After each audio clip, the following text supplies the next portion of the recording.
Dari toys pergi ke movie macam filem Barbie. Tapi kali ni karakter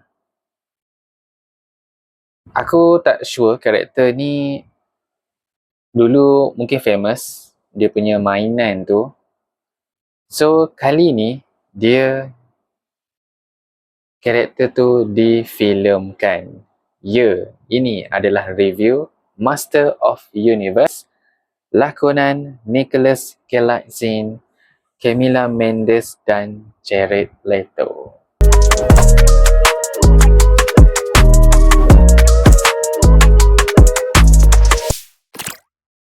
Okay, untuk movie Master of Universe, aku expect dia adalah game. Tapi bila tengok depan-depan masa nak start tu, dia tulis ada logo metal. So, aku expect dia adalah mainan. Dia macam cerita movie kalau korang pernah tengok movie Barbie. Ya, daripada patung pergi ke filem buat dalam, tapi Barbie tu sepatung and then dia macam duduk dalam dunia dia tau. Yang dunia dia. So, sama macam Master of Universe ni. Dia dalam dunia dia juga. Tapi dia buat dalam bentuk manusia macam tu. Cuma durasi 2 jam, 21 minit tu bagi aku cukup lah untuk ceritakan segalanya daripada bagaimana daripada awal sehingga habis. Tapi di awal tu, waktu dia di bumi tu, tak lama pun, sekejap je. Dia just sekadar kerja di bahagian HR dan and then dia ada masalah sebab masa tu dia tengah sibuk cari pedang dia. Tak habis-habis lah. And then yang first scene tu, yang pertama dia waktu dia pergi date tu, itu memang kelakar lah. Memang kelakar. Jadi aku tak sure, aku tak tahu karakter ni daripada mainan. So aku tak tahu sangat karakter dia apa semua. Tapi aku macam pernah tengok karakter Master of Universe dulu. Cuma aku mungkin tak main kot dia punya mainan tu dulu, ataupun aku tak sempat. Sebab aku dulu tu memang pergi beli robot Power Rangers Mighty Morphin. Master of Universe aku tak tahu sewaktu tu ataupun sebelum tu lagi. Itu aku tak sure. Tapi karakter dia aku macam pernah tengok. Mungkin dulu ada buat kartun kot, kata silap aku. Ataupun pernah ada movie sebelum ni ke. Pernah ada movie sebelum ni sebab ada satu scene tu waktu dia dekat gym tu. Dia sebenarnya dia kalau tengok dia badan dia besar. Kalau tengok badan dia besar, tapi dia macam yalah dia kerja office. Macam tak tunjuk lah rutin exercise dia sangat. And then dia tanya ada seorang tu, aku syak dia tu pelakon. And then dia tu mungkin pelakon Master of Universe dulu. Aku tak sure cerita tu ada ke tak dulu. Cerita ke, karakter ke apa, aku tak tahu. So, bila dia tanya macam mana nak dapat kekuatan, dia kata. Lepas tu dia cakap-cakap sikit, last kali baru karakter tu kata, good luck. Seolah-olah macam dia nak pindahkan peranan tu dekat dia sebagai pelakon baru tu, Nicholas Galitzine tu. So, lepas tu, dia masih teruskan lah cari dia punya pedang dia yang hilang-hilang tu. Yang tak habis-habis lagi tu. Sampailah satu waktu dia kena panggil dengan aku rasa CEO kot. CEO syarikat yang dia kerja tu. Kata dia ni ada masalah. Dia kerja bagus. CEO tu puji dia. Puji dia kerja bagus. Everything lah. Kan. Orang pun suka dia. Cuma bila ada gangguan di tempat kerja, sebab dia cari pedang tu kat tempat kerja juga. Jadi bila CEO nampak, dia memang kena panggil lah. last kali CEO dia suruh buat dia pilihan sama ada masih lagi cari pedang ataupun just fokus kerja. Sebab dia bawa hal pedang dia tu masuk dalam office. So CEO dia tak suka.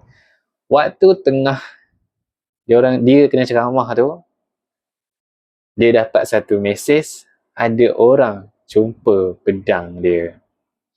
So dia pergi kedai mainan tu, dia memang ambil pedang dia tu.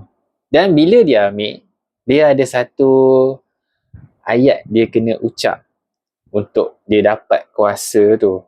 Dia pergi cakap dekat kedai mainan tu, and then tak dapat apa-apa. So selepas tu lah baru konflik bermula. Dan lepas dia dapat pedang tu lah, dia dah balik ke dunia asal dia. So bila dia balik tu, memang dia punya, orang kata tempat dia tu memang hancur lah. Tempat hancur, dan dia berdepan lah dengan watak jahat tu, Skeletor ke? Skeletor tu. So untuk storyline dia, bagi aku untuk permulaan bagi aku menarik je. Menarik sebab ini adalah pengenalan. Pengenalan siapa dia, siapa asal usul dia semua tu. Jadi bagi aku menarik lah. Menarik sebab yelah, karakter Master of Universe kan, memang Mat Salleh dia ambil pun, dia tak ambil buta-buta macam tu lah. Dia ada buat audition. Pemilihan Nicholas Galitzine tu pun aku rasa dia tengok badan juga. Sebab tengok body dia dalam ni, aku boleh katakan agak besar, macam aku tak sure itu bulking ke ataupun memang production nak size macam tu, nak sama macam karakter Master of Universe tu. So aku tak tahu lah, mungkin dia yang pemilihan yang terbaik untuk karakter tu. So dia bawa tak ada masalah. Karakter-karakter yang lain pun tak ada masalah. Karakter yang lain pun aku tak familiar sangat, tapi dia sekadar tunjuk sikit-sikit saja. Jadi bagi aku tak ada masalah dari segi karakter kan. Cuma bila aku tahu Jared Leto yang jadi Skeletor tu, ada yang kata kalau Jared Leto berlakon, cerita tu teruk. Tapi dia tak tunjuk pun diri dia dalam tu. Cuma mungkin guna voice dia saja.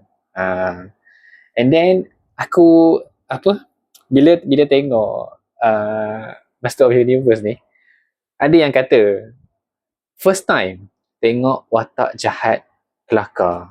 Aku tak sure lah, mungkin dia nak buat ada komedi-komedi. Selalunya bila komedi, dia orang akan letak di watak utama saja dan di sekeliling karakter watak utama. Tapi yang ini, watak jahat tu pun kelakar juga sebenarnya kalau korang tengok. Ni lah, dia macam agak kelakar sikit. So secara keseluruhan bagi aku menarik lah. So pada yang nak tengok ataupun korang memang minat dia punya game ke, dia punya toys ke, aku tak tahu. Movie ni korang boleh layan dan cukup 2 jam 21 minit tu. Dan di ending, korang jangan bangun lagi selepas tunjuk segala nama pelakon tu, sebab 2 jam 21 minit tu tak cukup sebenarnya. Sebab memandangkan movie ini ni adalah, macam aku cakap tadi, pengenalan, ada karakter lain yang akan muncul. So aku expect akan ada sambungan. Kalau korang tengok ending, ada satu karakter tu sempat lari kan? Dan Skeletor tu berjaya lah He-Man tu hapuskan. Tapi ada satu karakter tu lari, aku expect ada sambungan. Tapi bila tengok ending, macam tak ada kot. Dia tunjuk ada posting kredit. Di situ dah boleh tahu dah akan ada sequel. Tapi bila, belum ada perancangan lagi lah. Aku tak sure, aku pun tak baca lagi. Andai kata pengarah nak buat, sequel. So pada yang dah tengok, korang rasa macam mana? Berbaloi ataupun tak? Ataupun korang rasa, oh cukup lah kalau Mak Saleh buat ambil karakter daripada game, daripada mainan, tak perlu dipertikaikan. Memang bagi aku perfect lah kalau korang nak layan dan puas hati. Jangan lupa komen dekat bawah. Tunggu aku movie yang akan datang. Bye.